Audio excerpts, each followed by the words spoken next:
dames en here, vir groot mense is kriewelkoors 'n probleem. Hulle sê, sit stil, hou op wikkel, maar ek dink hulle is verkeerd. Kriewelkoors is eintlik 'n superkrag. My eerste rede is dat kriewelkoors jou baie energie gee. As ek kriewelkoors het, voel dit soos hele meetnes in my bloed. My bene hardloop, my lyf vol spring. Met al daai energie kan ek soos 'n windhond op die rugbyveld hardloop.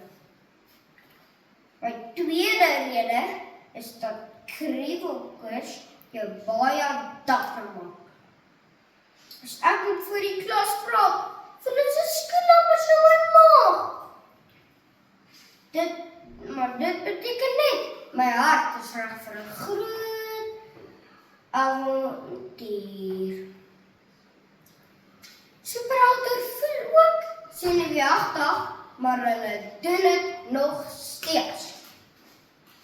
My derde rede is dat kriewelkoors groot pret bring. En as kinders nie kriewelkoors gehad het nie, sou hulle so standbeelde in 'n museum staan. Kriewelkoors laat jou speel, lag en ontdek. Voorsitter, dames en here, ons het gehoor dat kriewelkoors jou energie gee, jou dapper maak en groot pret bring. En daarom glo ek, kriewelkoors is nie 'n probleem nie. Dit is eintlik 'n superkrag. As die wêreld nie kriewelkoors gehad het nie, sou dit cheap stil wees en baie vervelig